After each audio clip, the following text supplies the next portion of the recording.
সবসময় বাড়িতে বসে বসে একঘেয়েমি হওয়ার থেকেও মাঝে মাঝে মনে হয় কোথাও একটা বেরিয়ে আসি।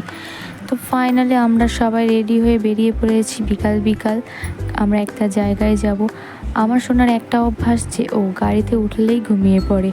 গাড়িতে উঠেই দেখে আমরা নদীর কাছে চলে এসেছি। এখানে এতটাই ঘাস স্লিপ ছিল যে আমি নামতেই পারছিলাম না। নেমে দেখি রিহাম তো নদীর পানিতে পা ডুবিয়ে ডুবিয়েই খেলা করছে, কিছুতেই উঠতে চাইছে না।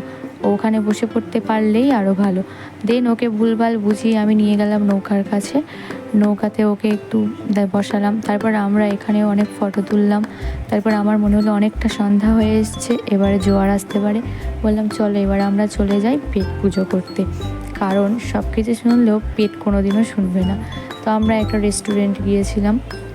জানো তো, আমি যখনই বেড়াতে গিয়েছি সবার সঙ্গে গিয়েছি, আমি কোনো দিনও একা একাই যাইনি, কারণ আমার একা যেতে একদমই ভালো লাগে না। আমি যখনই যাই আমার বোন, আমার ভাই, আমার ননদ সবার মিলে মিশে আমরা একসঙ্গে যাই, এতে সবাই আনন্দ করি। আমি যেই বালির মধ্যে নেমেছি না, আমার বোন বললো ওটা একটা চোরা বালি আছে। আমি তো বালি থেকে ছুটে ছুটে চলে এসেছি। তারপর এখানে আমরা কিছু ভিডিও বানাচ্ছিলাম দুজনে। আমরা চলে গিয়েছিলাম একটা সুন্দর জায়গা, যেটা আমি তোমাদেরকে দেখিয়ে দিচ্ছি। এই যে তোমরা কেউ চিনতে পারছো কিনা অবশ্যই